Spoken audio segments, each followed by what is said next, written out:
बिस्मिल्लाहिर्रहमानिर्रहीम। ख़वातीन हज़रात, आज एक नए मौजू के साथ हम हाजिर खिदमत हुए हैं और आज की कहानी जो हकायत आपके सामने हम बयान करने जा रहे हैं वो भी बहुत ही खूबसूरत है। एक शख्स जो बड़ा कंजूस था और कौड़ी कौड़ी को अपने सीने पर हाथ लगाकर महफूज रखता था। एक पैसा भी खर्च करते तो उसकी जान निकलती थी। वो अक्सर कहा करता था कि चमड़ी चली जाए मगर दमड़ी न जाए। कंजूस शख्स को जिस कदर पैसे से मोहब्बत थी उसका बेटा उतना ही सखी था। उसे दौलत से कोई प्यार न था। वो पैसे को आनी जानी शय समझता था और इसे मस्कीनों और गरीबों पर बेदरेग खर्च करता था। उसके बाप को उसकी दरियादिली की एक आंख न भाती थी और वो उस दरियादिली से बहुत तंग था। अक्सर वो अपने बेटे को समझाया करता था, बेटा पैसे को यूं पानी की तरह न बहाओ। पैसा बुरे वक्त में बचाना चाहिए ताकि बुरे वक्त में वो आपका साथ दे सके। मगर बेटा बाप की इस नसीहत को एक कान से सुनता और दूसरे से उड़ा देता। बाप को अपने बेटे की इस दरियादिली पर इतना अफसोस था कि वो सोचता था कि मेरे मरने के बाद दौलत दोनों हाथों से लुटा देगा। जब कंजूस आदमी वफात पा गया तो इसके सारे दौलत और इसके बेटे के पास जैसे ही आई तो वो शुरू से जैसे सखी था वैसे ही उसने अपनी दरियादिली और सखावत को कायम रखा। बाप के मरने के बाद वो गरीबों को और दिल खोल कर मदद करने लगा। उसे दौलत से कोई रग़बत न थी। वो दूसरों की मदद करके बहुत खुश हुआ करता था। उसे दिली सुकून मिलता। वो कभी किसी जरूरतमंद को अपने दर से खाली हाथ न लौट। उसकी शाह खर्चियों को देखकर उसके खैर खां ने कहा, देखो मियाँ, यूं तो खुले हाथ पैसा लुटाना कोई अच्छी बात नहीं। अगर तुम इसी तरह खर्च करते रहोगे तो एक दिन जरूर कंगाल हो जाओगे। पैसा बड़ी मुश्किल से अपने हाथ आता है। भरे कुएं भी एक दिन खाली हो जाया करते हैं और खजानों के मालिक भी पल भर में खाक छानने लगते हैं।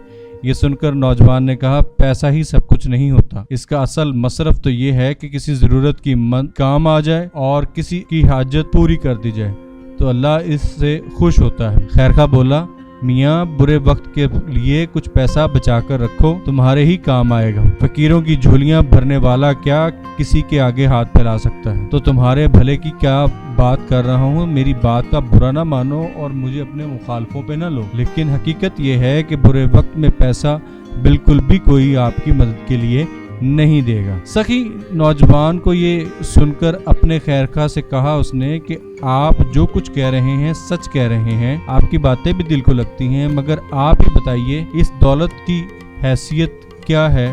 एक वक्त था कि ये दौलत मेरे बाप के पास थी। उसने इस दौलत को बचा बचा कर रखा था। बुरे वक्त में काम आएगा, मगर हुआ क्या, ये दौलत उसके किसी काम आई। वो इसे अपनी जान से ज्यादा अजीज रखता था। आखिर उसे इस दौलत के दूसरों के लिए छोड़कर जाना। अगर मैं इस दौलत को खर्च ना किया तो मुझे ऐसा ही करना पड़ेगा और इसे दूसरों के लिए ही छोड़कर मरूंगा फिर मैं भी। फिर क्यों ना ये दौलत अपनी ही जिंदगी में दूसरों को बांट दूं। दौलत से लोगों को सुख और आराम दूं, इसे मुस्तहिक लोगों पर खर्च कर दूं, उनकी जरूरतें पूरी करके दुआएं लूं। इससे बड़ी खुशी और क्या हो सकती है। अगर मैं ये दौलत गरीबों पर खर्च कर दूं तो अल्लाह से अजर पाऊंगा और आखिरत में भी मेरे लिए बड़ा मुकाम होगा। दौलत आखिरत में कतन मेरी मदद नहीं करेगी। मेरी आक़िबत मेरी इसी तरह संवरेगी कि दूसरों की मदद करता हुआ चला जाऊं इस दुनिया से। इस तरह ये हसरत लेकर न जाऊं कि जाते वक्त मेरे हाथ दोनों खाली थे और लोगों को मुझसे कोई नफा न पहुंचा। ख़वातीन हज़रात, इस पूरी हकायत में जो हमें नफा पहुंचाने वाली खैरुन नास वाली बात आई, मैं यनफ़ाउन नास खैरुन नास, हदीस पाक के मुताबिक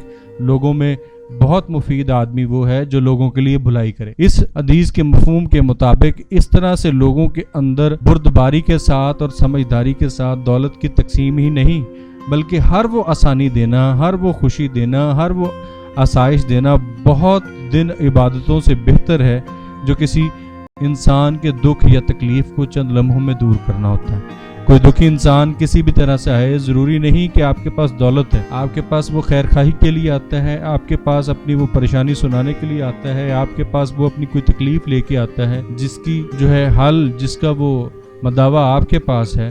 आप उसके मदावा करें, उसकी तकलीफ को दूर करें, उसके हालात को बेहतर करने में उसके कंधे के साथ कंधा लगाकर खड़े हों तो अल्लाह ताला आपके लिए भी वो आसानी करेगा। हमारे लिए ये ज़िंदगी सिर्फ एक बहाना है और इस बहाने के अंदर हमने कई चीज़ें कमानी है और वो कमाई सिर्फ डॉलर्स, रुपीस یا کسی طرح پونڈ وغیرہ میں نہیں ہے، بلکہ وہ کمائی ہمارے لیے نیکیوں کا سبب بنتی ہے۔ اللہ تعالیٰ میرا اور حامی و ناصر ہو، آپ کو اور مجھے ان پر عمل کرنے کی توفیق عطا فرمائے، آمین۔